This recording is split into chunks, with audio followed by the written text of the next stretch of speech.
ఈరోజు ఈ ప్రక్షాళన చేస్తున్నామని చెప్పేసి చంద్రబాబు నాయుడు గారి పాలనలో ఏదో జరిగింది, అందుకని పూజలు చేస్తున్నాం, ప్రక్షాళన చేస్తున్నామని అంటున్నారు. ప్రజలు దీన్ని చూసి నవ్వుతున్నారు.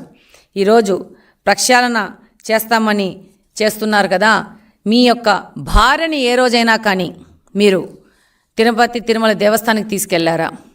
ఈరోజు కాలినడక మీద మీరు తిరుమలకి వెళ్తున్నాం అంటున్నారు.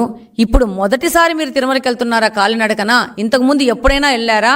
లేకపోతే ఈ యొక్క అపవాదు నుంచి తప్పించుకోవడానికి ఈ నడక అనే కొత్త నాటకాన్ని మీరు మొదలు పెడుతున్నారా అనేది మేము ఈ సందర్భంగా మిమ్మల్ని ప్రశ్నిస్తున్నాం.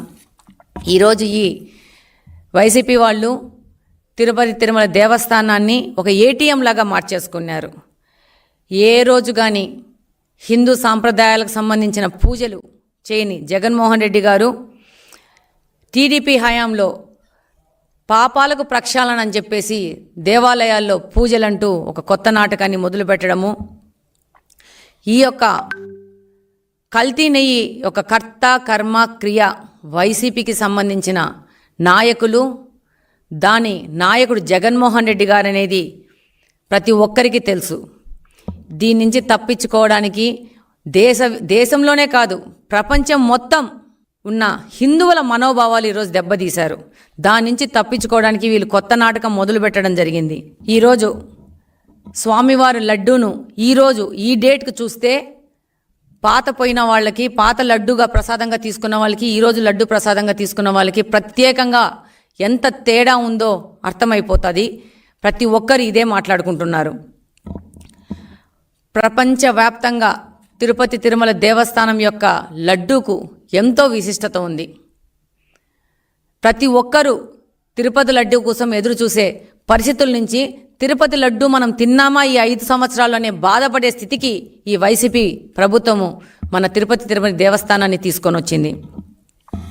రివర్స్ టెండరింగ్ అనే ప్రక్రియ అధికారంలో రాగానే మొదలుపెట్టి, అది పోలవరం ప్రాజెక్టుతో మొదలుపెట్టి రివర్స్ టెండరింగ్ అని చెప్పేసి కమిషన్లు కకృతిపడి దాన్ని ఆ రివర్స్ టెండరింగ్ని టీడీటీకి కూడా తిరుమల దేవస్థానానికి కూడా అంటించి ఆ రివర్స్ టెండరింగ్లోనే కమిషన్ల కకృతిపడి ఈ విధంగా కల్తీలు చేయడం అనేది చాలా బాధాకరమైన విషయము. ప్రతి ఒక్క హిందువు, ప్రతి ఒక్క భక్తుడు తిరుమల దేవస్థానికైనా ప్రతి ఒక్క భక్తుడి మనోభావాలను దెబ్బతీశారు.